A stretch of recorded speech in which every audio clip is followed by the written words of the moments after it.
Let's discuss about forecasting. In this chapter, we'll study about different ways of forecasting something. Here we will discuss about moving averages, exponential smoothing, and so on and so forth. We will also discuss about how to use data, how to forecast accurately, and what are the conditions we need to look for when you want to forecast something. The main purpose of forecasting is basically to estimate something which will happen in the future. Something we don't know, which is uncertain. We want to figure out what could happen in the future. There are some subjective methods like seat of the pants methods, intuition, and by experience. We can also go for quantitative or qualitative approaches. There is nothing to say which method is the best method in terms of forecasting. Sometimes we could use the concept of regression itself. Sometimes we might combine multiple methods to come up with a forecasting method which will give you good accuracy. So there are 8 steps involved in forecasting. First thing we need to know, what are we trying to achieve here? Number 2, what are the items you are going to forecast, or what are the quantities you are trying to forecast? Number 3, the time period of the forecasting. Is it like short term, which is like 1 to 30 days, or from a month to a year, which is a medium term, or more than a year, for example. That's called long term. Then you got to select the respective forecasting model. You got to gather some data to do it, validate the model, then you have to make the forecast and implement it. If suppose we are going to go for qualitative approach instead of quantitative approach, in that case, step number 5 and 6, which is related to data and the forecasting model itself, these might not be necessary. These will not be relevant if you are going for qualitative approach. In the case of quantitative approach, presence of data is important, is a must. So forecasting, we can do it in 3 ways: qualitative model, time series model, and causal models. In the case of qualitative, we have procedures which are mentioned here. Similar, in the case of time series, we have these procedures, and in the causal method, we have regression procedure. Let's talk about qualitative models. Here, this is mainly based on some kind of subjective approach. Why we need to go for this? Sometimes we might find subjective approach, meaning expert's opinion, making some judgment. This is very important. Or maybe the data is not enough. Data is not available, or it is difficult to obtain the data. Then we have to go for qualitative approach instead of quantitative approach. There are 4 common types in the case of qualitative techniques: Delphi method, jury of execution opinion, Salesforce composite, consumer market survey. In the case of Delphi method, it's like an iterative group process. We ask some people who are called as respondents. They are normally people who use our systems. Like these respondents, they give some input to the decision maker, who are normally experts. They will go across this procedure iteratively until we reach a consensus. Next one is jury of executive opinion.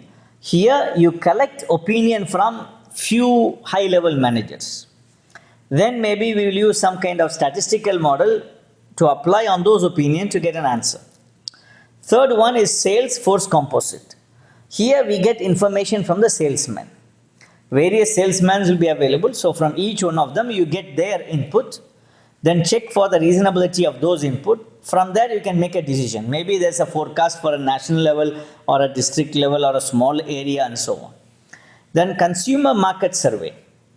This is done by getting surveys to be filled by people. Okay, based on that you can do some forecasting, we can do some planning and so on. Causal methods. In the case of causal methods, what you do is this. We will take into consideration some factors or some variables that will influence what we are forecasting. What are we trying to figure out? So we will think about what are the variables that can impact or influence the thing we are going to forecast like. For example, if you talk about a juice, maybe the juice is sold much when the temperature is high, or maybe the season is different during the morning hours, and so on and so forth. Causal method not only includes past sales data, they also include other information. Okay, so they include time series model plus they include some other factors. Let's discuss about time series. In the case of time series model, we want to predict something in the future based on the past data. This is normally historical data. Okay. we will do basically extrapolations. Using the old data, past data, we make some guess, we make some hypothesis. Here we ignore certain factors like economy, competition, selling price. Things might change, the price might change. So based on the price, maybe the production changes, maybe the sale of the product change. We don't care about this. We only take the historical data. In the case of time series, there are certain components which are involved. In the case of time series, it's a sequence of events which is based on a weekly basis or a monthly, quarterly, yearly, and so on and so forth. So we have to get data for a successive interval of time. You need to get data for different levels. So there are 4 components involved. One is called trend. The trend might be upward or downward. Sales might go up or down. Number 2, you have what is called seasonal. Here, based on the trend, there is fluctuation above or below the trend line on a regular interval. This is called seasonal. Cyclic, here the data follows some pattern over certain years. This is called, this is usually tied into a business cycle. It will have a pattern to follow. This is called cyclic. Then random, which is actually sometimes things go up, down, but it doesn't have a pattern. Sometimes up, sometimes down, irrespective. It is not something which is usual, it is unusual, it happens like with a chance. There is no clear reason to say why it happens to be random. So let's talk about this series here, the last one here. You can see there's a line given to you, that's a baseline. Based on that, the up and down values are random. Second one is seasonal. You can see things keep changing up and down in a seasonal basis. Okay, in a certain period it goes ups and downs. Then if there is a trend, it increases. So this is increasing trend and the differences are random. So it is trend with random. Here there is all the 3. There is a trend, it is on an increasing mode, and there is a seasonal curve, but sometimes there's also random values. Okay, so it includes all the 3. So you can draw what is called as a scatter diagram. How do you draw a scatter diagram? On the x-axis we represent the time period, the time, and the y-axis you represent the thing you are trying to forecast, and you draw the diagram. This is called scatter diagram. So here in this scatter diagram you can see the sales is not changing, it is fixed. Okay, there is no change here, irrespective of the years, irrespective of the time, it's the same. The sale is constant. If you look at here, there is a trend. It's an upward trend. It keeps going up. You can represent it using an equation like it's like incrementing every year by 10. 10 radios are sold every year. So that means it's like 10 into the year. First year is 10 increase, second year it will be 20, third year it will be 30, and so on and so forth. So you can estimate it based on the equation itself. Here there is a trend which is an upward trend, but the data might not be perfect to that line because there is ups and downs, there is some random involved. If you are asked to predict the future, you will say it is on the upward trend, you will go further. Maybe you will say it's like every year it is increasing by 10 or so on and so forth. So time series model, there are 2 types of forms you can represent. One is called multiplicative, where you multiply all of them, T into S into C into R, which is the trend, the seasonal, the cyclic, and the random. Or additive, you add them together. This is the demand. You can also combine them. So here if you see this diagram here, it's a seasonal peak is there. You can see seasonal changes. And this is the normal trend. It is going towards the upward direction. So if you want to see whether your forecast is good, it's accurate or not. So how do you do it? You will compare the actual value with what you observed, what you forecasted. Okay, you compare them. So a forecast error is equal to actual value minus forecast value. And if you want to get the accuracy of your forecasting, we use mean absolute deviation, MAD. That's equal to summation of absolute value of forecast error divided by n, which is a number. So let's do it for this example given to you. Year 1, 2, 3 is given until 11. Actual sales is given and the forecast is given here. And then you want to find out the actual value. How do you determine this forecast?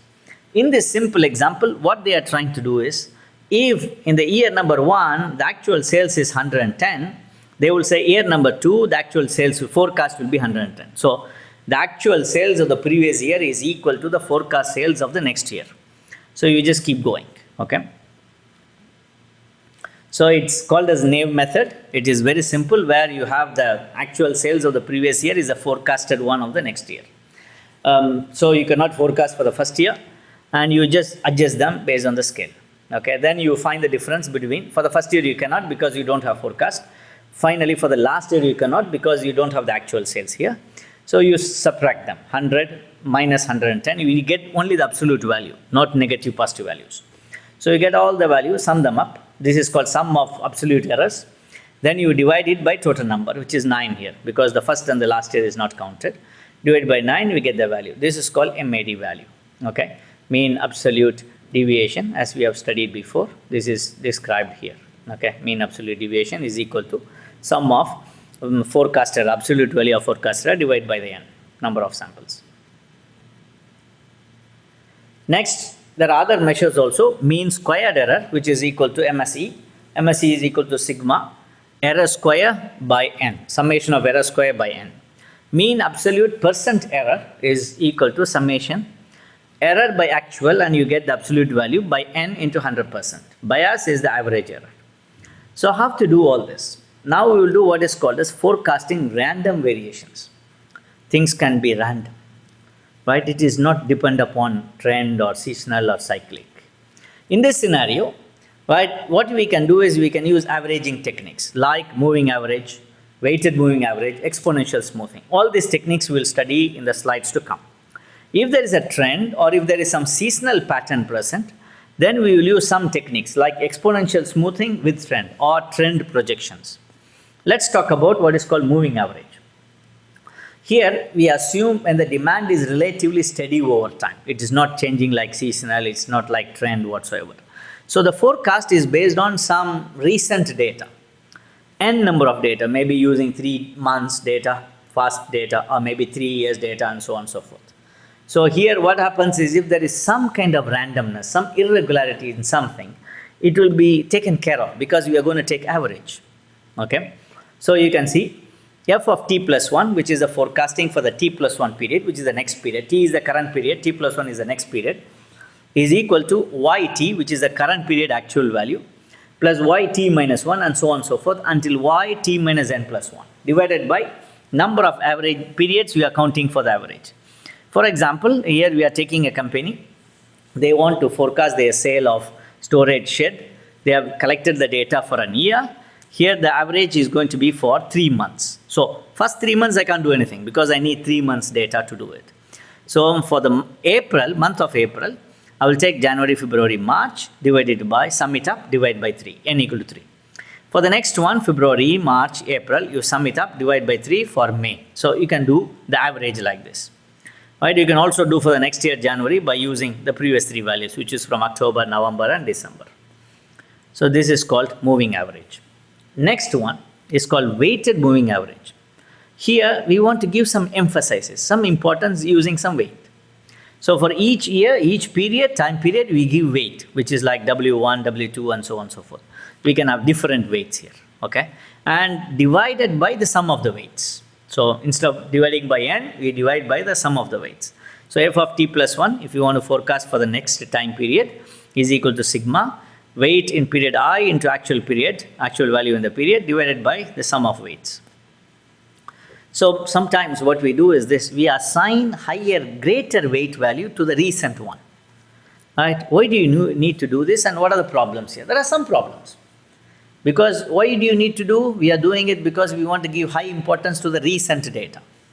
The problems are this, if suppose the recent one has some random fluctuation, very high random fluctuation, due to the heavy weight given to it, greater weight given to it, it will have high impact on our calculation. Right? So there are 2 main problems. First, if you increase the size of n, this will reduce the fluctuation, that's nice. But then the real changes in the data will not impact, because recently it has been increasing, but you are taking like last 4 months or 1 year data, so it will reduce down the increase. It will not show you the real increase. So it cannot. Number 2, okay, so it is less sensitive to the real changes that happened in the recent past.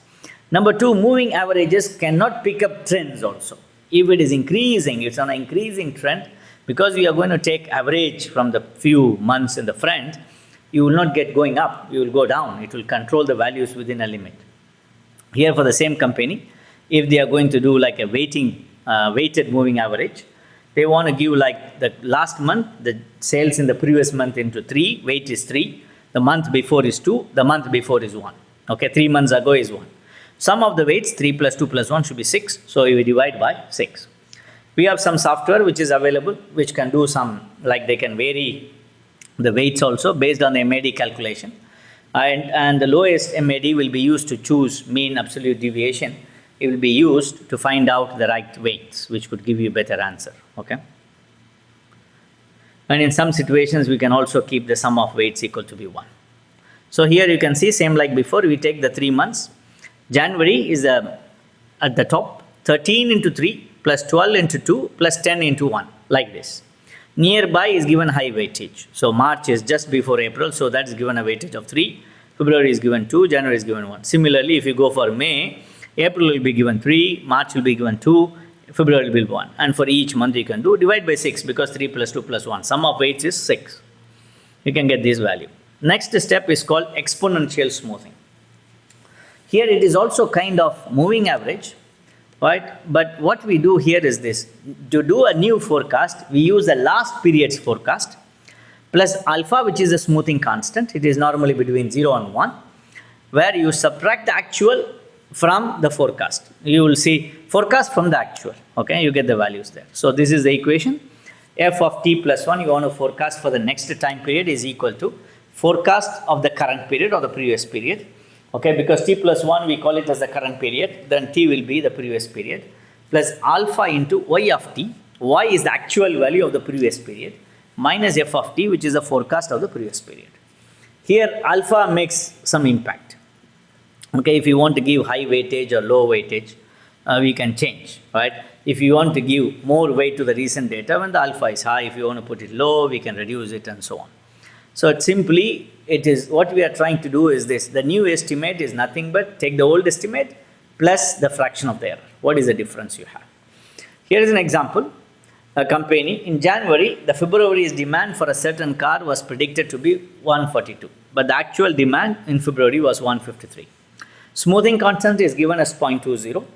You are asked to find the forecast for March. So if you want to find the forecast for March, f of t plus 1, we need to use f of t, which is the predicted for the previous month, which is February, which is 142, plus alpha, which is 0.2, into the actual February sales was 153, minus the predicted for the February is 142. Y of t minus f of t. You get the value. Similar, if you are given the actual value for the March, then you can calculate for April. So the question is how to choose the alpha value, which is a smoothing constant. Smoothing constant is very important to get a very good forecast, okay? Because we want to get the forecast properly. So some ways what we do is we go for trial and error approach, or maybe you find out which alpha gives you the lowest MAD, mean absolute deviation. Here is an example. You are given like for 9 quarters, 8 quarters the data is given, you are going to predict the 9th quarter. Average tonnage loaded, unloaded is given. So the forecast, the initial forecast is given to you as 175 to start with. Alpha is given to you. So alpha 0.10, also we are doing it for alpha 0.5. So you will do like this. F of t is the previous one plus alpha 0.1 into actual value is 180 minus 175. If you want to do it here, it will be same like 175 plus 0.5 into 180 minus 175. So you calculate for all of them. After you get these values, you get the forecast for alpha equal to 0.5, 0.1, alpha equal to 0.5.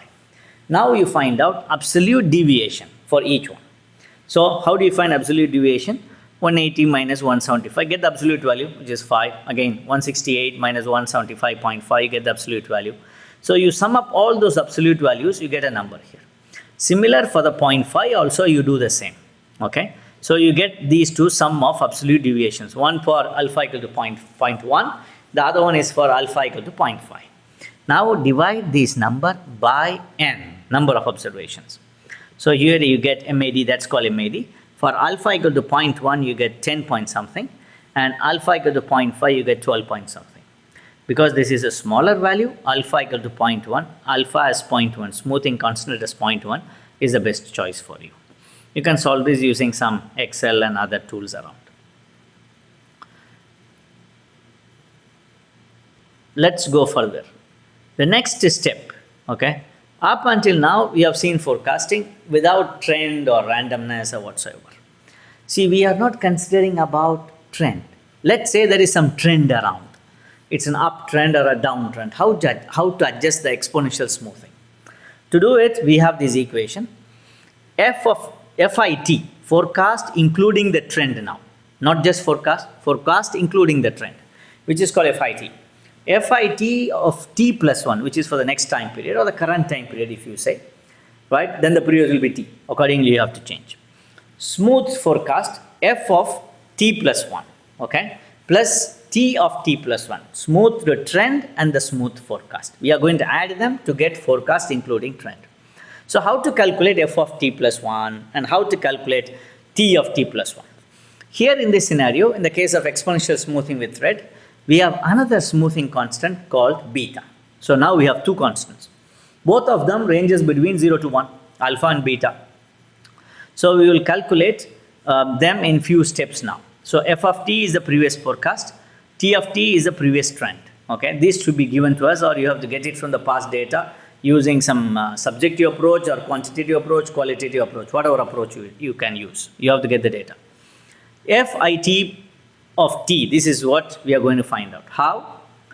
Ft plus 1, which is a smooth forecast alone. Smooth forecast is equal to previous forecast including trend, FIT of t, plus alpha into YT minus FIT of t. So YT is actual, FIT is forecast including trend. Okay, we have to find this. Ft plus 1. It's just forecast, it is not with trend. Then we have to calculate the trend also alone, smooth the trend. T of t plus 1 equal to previous trend plus alpha into difference in the trend or excess in the trend. F of t plus 1, f of t plus 1 you get from the previous equation, previous step here, minus FIT of t, okay, from the previous step also. It's calculated, it's given to you. So you get the value. Next you want to find FIT of t plus 1, forecast including trend at t plus 1, time period t plus 1. So this is f of t plus 1 plus t of t plus 1. These two you know already from the step 1 and step 2, you get the answer. So here the issue is this. If you have a higher value of beta, then you are more responsive to trend. If you give a lower value to beta, okay, then the trend is given less weightage. This is the difference. So you have to choose. How to choose beta?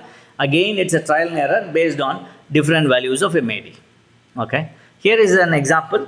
Here you are given a demand for electrical generators 2007 to 2013 is given. F1 is assumed to be perfect, meaning it is the exact value, right? T1 is equal to 0, alpha is given, beta is given. And this is the first time you are going to calculate FIT of 1. How to calculate FIT of 1 for the first level itself? F1 plus T1 equal to 74 plus 0, which is 74. So first prediction is done. So if you want to do for the second one, remember in these kind of calculations, normally we change the years from 2007 like this into 1, 2, 3, 4, 5, 6, 7, 8. You just put 1 to 8, right? So now we will do for the second period. 2007 is the one, 2008 is the second period. So F2, how to calculate F2? FIT1 plus alpha, if you remember this is Ft plus 1 equal to FIT of t. So this is 1 plus alpha into YT minus FIT of t. So this is 74 from the previous one. Alpha is 0.3, 74 minus 74. Why 74? Actual value is given here 74. The predicted is also, forecasted is also 74. So subtract them, you get 74 because this becomes 0. Then you have to calculate the trend, which is T2 equal to T1 plus beta into F2 minus FIT1. Again, we can put all the values, you get answer. T1 is already given, beta is given, F2 you get from here. FIT1 is also calculated in the previous slide here. So just apply them, you get the value. Then you have to calculate FIT2, okay, for the second level with including trend. F2 plus T2, you have F2 value, you have T2 value, you get values. Now you want to go for the third time period. So you have to use F3, which is FIT2, which is given, which is calculated. Alpha is given, Y2 you get from the table, minus FIT2, again you get the values. Similarly, you have to calculate T3, then you have to calculate FIT3, and you keep going until the end. So it's the same procedure you got to follow. If you have a different, you are given alpha, beta, you calculate, you find FIT plus 1. So this is what you calculate. You can also do these things using some kind of tools, okay? Right, softwares can be used or Excel can be used. Then you want to project for the trend, right? Here you can fit a trend line, so it can say, okay, it is going towards up direction or it's going towards the down direction. So you can forecast for the medium level or a long level, long range in terms of months or years. And you can calculate the trend equation to be exponential or quadratic model. You can also use as a simplest approach, you can use a linear model using regression analysis. You have already studied regression analysis, so we'll repeat some of them here. Y cap is a predicted value equal to B0 plus B1x. B0 is the intercept, meaning if x is 0, what will be the value of y? If y is not 0, then it will be B0 value. Slope is B1, x is the time period. Here again, we use a least square regression, okay? What we are trying to do is this, we want to reduce the errors, so we will square the errors and sum of the square errors, we want to minimize them, okay? This is MSE. So here we are given, y is given, x, as I have told you earlier, you will change 2007 to 1, 2, 3 and so on and so forth. You find x minus x dash square, x minus x dash into y minus y dash. These are required to find B0 and B1. Calculate xy, then you get y dash. Calculate sum of y, you get y dash. Calculate sum of x, you get x dash and so on and so forth. Apply them into the equation. These equations you have studied in the chapter 4, so I don't need to repeat them here. So you get the trend equation here.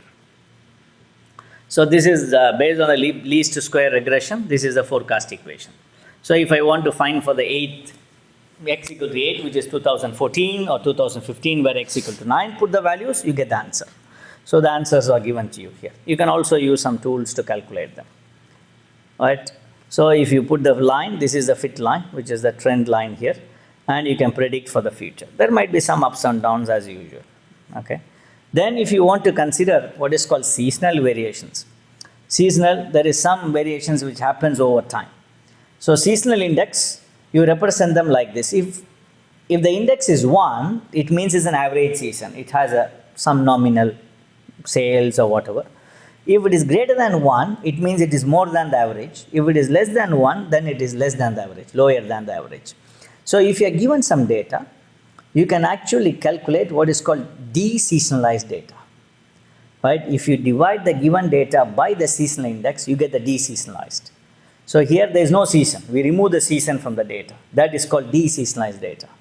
Once you have the deseasonalized data, right, and you can calculate the deseasonalized forecast, from there if you multiply those values with the seasonal index, you get the seasonalized data, final results. So here we can do it in two approaches. One is called overall average, the other one is called centered moving average approach. So let's discuss about some of these procedures here. Seasonal indices with no trend. If there is no trend into consideration, only there is some seasonal indices. So what we do is, you get the average value for each season, divide by the average of all the data. Here there is a company given to you. Some company is going to sell some telephone answering machines. Data is given for the 2 past years. You are going to predict something as a seasonal level. So 2 years, the sales is given. You have to find what is called as average 2-year demand. So just add them for each month, okay? Add them, divide by 2. 180 plus 100, 180 by 2, which is 90, and so on and so forth. You calculate for each one. Sum the total average demand. You get the value. Find the monthly demand. How to find monthly demand? Take this total average demand, divide by 12. Because this is for 1 whole year. So you divide by 12, that's average. Now you take the 2-year demand, average 2-year demand, divide by the monthly demand. That will give you what is called average seasonal index. If the index is less than 1, means the sales is below the average. If the index is more than 1, that means the sales is above average during that month. Okay. So if I want to calculate the seasonal index for each month, so you can see, if you are given, for example, for the next year, only 2 years value you have, for the next year, if you are expected to say, let's say 1200 units, so total is 1200, that means an average of 100 per month, okay, 1200 by 12, which is 100. Multiply by the seasonal index, so multiply 100 by 100 into 0.957, that is for January, meaning you will sell like 95.7, approximately 96, because you cannot sell in decimal numbers. Similar, for each month you multiply, you can get the values. This is seasonalized values you can get. If you have seasonal index with the trend, So there is changes due to trend, there is changes due to seasonal matter, there is also changes due to randomness. Here we can use centered moving average approach, where you can interpret the seasonal approach trend. This will prevent trend being interpreted as seasonal approach. Here is a company, Turner Industries. They sell both, it depends both on trend as well as seasonal. How to calculate? So these are the steps. Number one, you have to calculate what is called CMA for each observation. Number two, you have to find out what is the seasonal ratio, which is observation by CMA. Then you have to find average seasonal ratio to get the seasonal index. Then if you have not, if you add all this seasonal index, do not add to the number of seasons, then multiply them, okay? Multiply each one by number of seasons by sum of indices. You just have to multiply. Here is a scenario. For each quarter, for each year, the sales is given, okay? So for year 1, quarter 1, this much, quarter 2, quarter 3, quarter 4, and so on, for year 2, year 3. Now you will find averages in both sides. One is for the trend. Trend means year 1, year 2, year 3. Seasonal mean every quarter. So you do the average for the quarter, which is called seasonal pattern. You do the average for the trend, which is on the yearly level, okay? This is for the yearly. This is the trend. This is the seasonal one. So you can see, in the case of trend, you take each year, it is clear that it keeps increasing from year 1 to year 2 to year 3, okay? It keeps increasing. And if you look at the seasonal component, you can see there is a drop, right? From the fourth quarter to the first quarter, right? In the first quarter, it goes down. Then again, it comes up like this. So you can see how things are moving.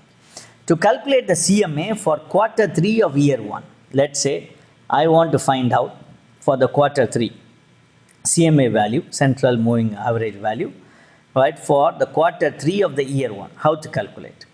What we do is this, you are given how many quarters to consider, right? Meaning you take this value 150, you are asked to take 3 quarters, meaning 1.5 before, 1.5 after. So you will take like this is 1.5 means half of this guy, then again this guy and half of the next one, okay? So you can see 0.5 into 108, we are taking only 3 quarters, right? 108 plus 125 plus 150 plus 141 plus 0.5. Why 0.5 here and 141? I repeat again. Quarter 3, year 1 is 150. 1.5 above, 1.5 below. So 1 is the previous quarter, 0.5 with the one before, 1 with the next quarter, 0.5 with the one after that. So it is year 2, quarter 1. We have to divide all of them by 4. Why? 1 plus 1 plus 1 plus half plus half. If you count each of these values by 4, you get the value. So if the seasonal index for quarter 1 was computed only using the overall average, then it will become too low and then it will be a wrong calculation for us, right? And if you replace the year 1 and you replace it by the first quarter of year 4, right? Then again you will get different values. So if you take different entities, you can get different impact. So it depends on how many quarters you go up, how many quarters you go below, the values can change. So next we have to find out what is called seasonal ratio. So you get the actual value of that quarter, which is 150, quarter 3 year 1, which is 150, right? Divided by this value, which is a CMA value, right? You get 1.136. This is called seasonal ratio. So you do it for all the remaining periods you have. You will do it for this guy, you do it for the next one, meaning you will take these two, 150 plus 141 plus 0.5 into 125 plus 116 plus 0.5 into 134 divided by 4, you get the value. And you will stop here because after this you cannot do. If you go here, you can take these two, but you don't have values of the 4th year. You cannot rotate because this is year 1, it is not the next one. You don't have the year after. So you stop, you get all these values.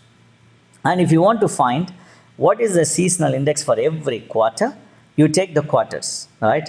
Quarter 3, we have 1.16, quarter 3.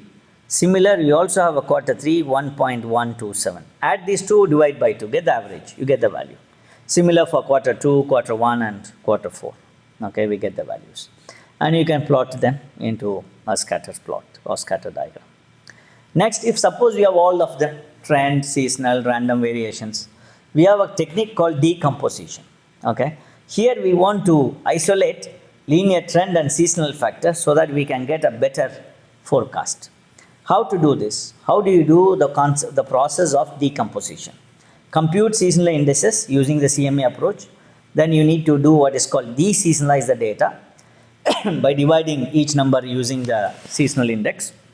Then you find the trend line for the deseasonalized data, which is using a regression like. Then you forecast for the future using the trend line. Then multiply the trend line forecast with the appropriate seasonal index value. So let's take this example. Here you are given some sales value, you are given the seasonal index. You got this value already, okay? So now divide the sales by the seasonal index. You get what is called as deseasonalized data. There is no seasonalized things here because you already divided the sales by the seasonal index. Once you have got it, now you can apply it into the regression. You get the answers, y cap equal to so and so. So if you want to predict for year 4 quarter 1, which is the 13th one, why you say x equal to 13? Because remember, if you count right here, we start from 1, 2, 3, 4, 5, 6, 7, 8, 9, 10, 11, 12, then there will be 13, which is the next year, okay?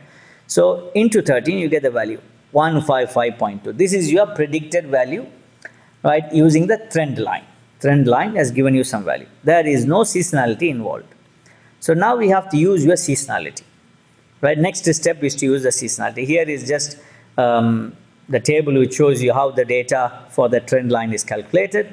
There is some small difference between this table and the answer given here, mainly because of some rounding of values, I think.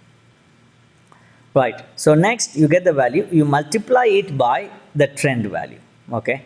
So if you go to this table here, seasonal index is given to you is 0.85 for the first element. So you just multiply by 0.85 for the first quarter and you get that value, okay? So you can calculate. First what you do, you are given a data, you deseasonalize the data. Then use a trend line using the regression, okay? Then you get the future prediction using the trend line. Then you multiply with the seasonal data to get the answer like. You can also solve these things using some software tools. Next, using regression with trend and seasonal, including seasonal inside the regression plus the trend. Here we can use multiple regression because we are having more than one component, right? And one independent variable is the time, because you have to take the time period, which time period you are talking about, first one, second one, so third one. We also have the dummy variables. For the example given to us, we have many dummy variables. We have to take for quarter 1, quarter 2, quarter 3, quarter 4. Remember, in the case of dummy variable, as you have studied earlier, if there are 4 elements, we only take 3 dummy variables. So here we take 3. If it is quarter 2, x2 is 1. If it is quarter 3, x3 is 1. If it is quarter 4, x4 is 1. If x2, x3, x4, all of them are 0, it means it is quarter 1. Okay, we make this multiple regression. It's multiple regression because we have many independent variables. Okay, so it is multiple regression. You can solve them using some tool to get an answer to it. Here is the regression answer.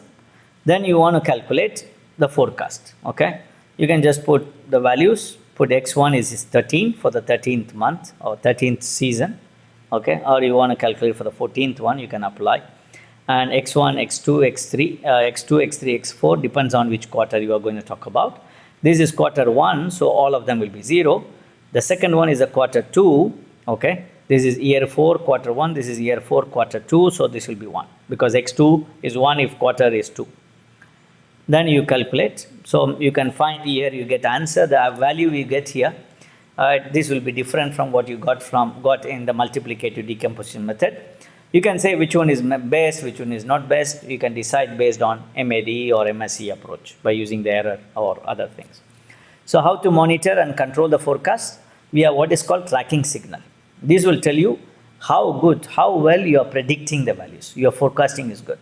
This is calculated using RSFE, running sum of forecast errors. Okay. If you divide RSFE by MAD, mean absolute deviation, you will get the tracking signal. RSFE is nothing but sum of forecast errors. You sum all the forecast errors. If you remember, MAD is also sum of forecast errors, but that is sum of absolute forecast error divided by n. Okay. So here, if you get a positive tracking signal, that means the demand is greater than the forecast. Negative tracking means demand is less than the forecast. If it's a good forecast, then we have like, as much positive as much negative. They can cancel each other like. Right? But we can also have upper limit and lower limit. What do you mean by upper limit? If you keep high limits, that means, okay, if you choose very low, then all the time your forecast might go out. If you say like, for example, I have +1, -1 only limit. Too slow, too small. So forecast might always go out, you will get error to be triggered all the time. If the limits is too far, maybe even the bad forecast will not be detected. So here you can see, you have the MAD, and you can say what is upper, what's the lower. If it goes out, then we can say there's a signal to be indicated that this is not acceptable, it's going out. So here is an example. You are given a time period, you are given the forecast demand, you are also given the actual demand, right?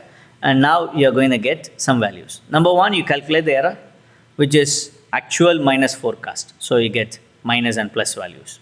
Then you get what is called RSFE. RSFE is nothing but sum of the errors. So minus 10, then you do cumulative, okay? Then become minus 15, then these two you add, you get 0, then get minus 10 and so on. Then you have what is called absolute forecast error. So basically this is same as this, but here we remove all the signs, okay? It will become just 10, 5, 15, 10, 15 and so on. Then you do the cumulative error, which is nothing but summation of this. First will be 10, then will be 15, then 15 plus 15 is 30, 30 plus 10 is 40 and so on. Then you find MAD. What is MAD? MAD is sum of absolute forecast error divided by n, okay? So you can take this guy, divide by 1. Take this guy, divide by 2. This is divided by 3 and so on and so forth. Just continue because we are using a time period, right? This guy divide by 6. You have to find the tracking signal, right? How do you find the tracking signal? Tracking signal is RSFE by MAD, okay? RSFE is this one by MAD. So you will minus 10 by 10, it is minus 1, minus 15 by 7.5, which is minus 2, and so on and so forth. You get all these values. So if the tracking signal here, you can see it has drifted from minus 2 to plus 2.5, which is acceptable, which is within a range here. There is also a technique called adaptive smoothing, okay? So what a computer can do is it can track the tracking signals and it can adjust the limit, okay? And if there is something wrong, it can do some adjustments also. Meaning in exponential smoothing, you can choose some values of alpha, beta based on some concepts of how to reduce your error in the case of forecast. Then if things go up beyond the limit or something, it can change the values of alpha and beta.